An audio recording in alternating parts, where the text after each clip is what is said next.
ఏపీలో కూటమి ప్రభుత్వ పాలన నత్తనడకన సాగుతోందని కాంగ్రెస్ నేత మాజీ మంత్రి శైలజనాథ్ విమర్శించారు. కర్ణాటక, తెలంగాణలో అధికారంలో ఉన్న కాంగ్రెస్ పార్టీ పగ్గాలు చేపట్టిన 2 వారాల్లోనే మహిళలకు ఉచిత బస్సు హామీ నెరవేర్చారన్నారు.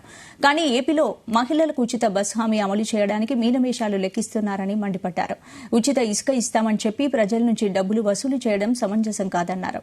తల్లికి వందనం పథకం ఇంట్లో చదువుకుంటున్న పిల్లలందరికీ వర్తింపచేయాలంటున్న మాజీ మంత్రి శైలజనాథ్తో మా correspondent Sai Prasad face to face. ప్రభుత్వం ఏర్పడి 2 నెలలు కావస్తుంది. అయితే ఆంధ్రప్రదేశ్లో కూటమి ప్రభుత్వం పని విధానం ఏ విధంగా ఉంది అని మనతో మాట్లాడడానికి ప్రస్తుతం మాజీ మంత్రి కాంగ్రెస్ నేత శైలజనాథ్ గారు ఉన్నారు. ఆయన అడిగి తెలుసుకుందాం. చెప్పండి అన్న, ఇప్పుడు కూటమి ప్రభుత్వం ఏర్పడి 2 నెలలు అయింది. ఇప్పుడు హామీలు అమలు అవుతున్నాయా? ఏ విధంగా ఉంది ప్రభుత్వ పాలన ప్రస్తుతానికి?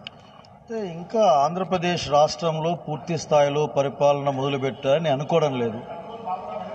బహుశా లెక్కలేసుకుంటూ ఉన్నారేమో.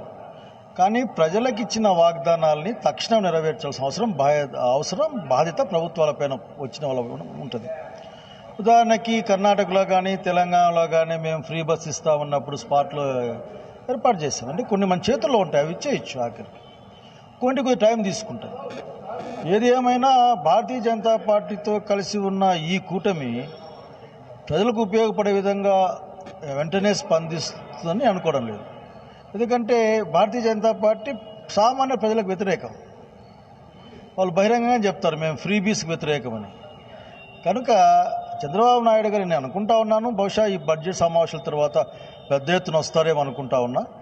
కాకపోతే అంత స్పీడ్ కనపడడం లేదు.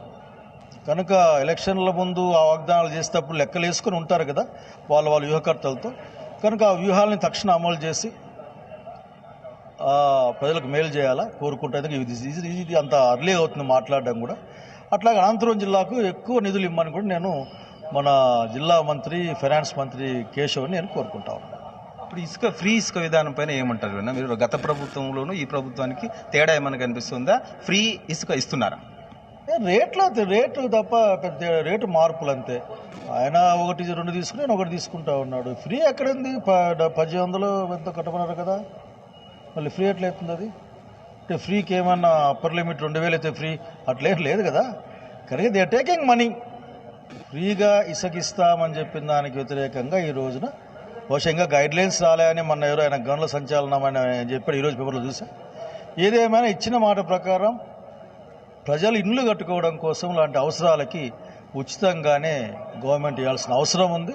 లేక రియల్ ఎస్టేట్లో కట్టే పెద్ద పెద్ద బిల్డింగ్లకి వాటికి ఏదైనా రేట్లు ఫిక్స్ చేసుకోవచ్చు. కానీ బట్ దానికి కూడా కష్టం. ఎందుకంటే అది మరీ రియల్ ఎస్టేట్ చేసే వ్యాపారస్తుడు ఏమో దాన్ని భరించడు, మళ్ళా దాన్ని పబ్లిక్ మీదకే పెడతాడు. సో ఫ్రీస్కి ఇస్తామన్నారు. ఫ్రీస్కి ఇస్తే కట్టుదిట్టంగా చేస్తే ఈ రాష్ట్రంలో బాగుంటుంది. ఇప్పుడున్న వార్తల్లో ఫ్రీస్కి లేదని నా అభిప్రాయం. ఇప్పుడు తల్లికి వందనం పేరిట ప్రతి విద్యార్థికి ఇస్తాము, ఎంతమంది ఉంటే ఎంతమంది గతంలో అన్నారు. ఇప్పుడు గైడ్లైన్స్ ఏవో మారినాయంటున్నారు. దీని పట్ల అంటే ఎలక్షన్ల ముందు చాలా ఈజీగా మాట్లాడారు. ఏంటంటే ప్రజలు నమ్మాలి. ప్రభుత్వాల పట్ల విశ్వాసం పోతే ప్రజాస్వామ్యం పట్ల విశ్వాసం పోతుంది ప్రజలకి. సో ప్రజాస్వామ్యబద్ధంగా జరిగిన ఎన్నికల్లో మీరు గెలిచారు, ప్రజలకు ఇచ్చిన మాటలు అమలు చేయాలి. ఎంతమంది పిల్లలుంటే అంతమందికి ఇస్తామన్నారు. కనుక అట్లా ఇవ్వాల్సిందే. ఇప్పుడు కాంగ్రెస్ పార్టీకి ఆ రోజున మేము చెప్పాం ఫ్రీ రియంబర్స్మెంట్ అందరికీ ఇస్తామని చెప్పాం. అందరికీ ఇచ్చాం. కులం లేదు, మతం లేదు, చదువుకుంటూ చాలు డబ్బులు ఇచ్చాం. కనుక చెప్పినాక నిలబడాలి. అట్లా నిలబడే లక్షణం కాంగ్రెస్ పార్టీకి మాత్రమే ఉంటుంది. ఇది ప్రస్తుతం ప్రభుత్వ పాలన అయితే స్లోగా ఉంది.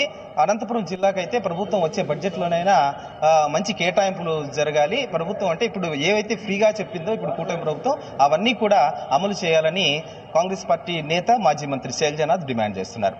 కెమెరామెన్ నాగరాజ్తో సాయి ప్రసాద్, జీ న్యూస్, అనంతపురం.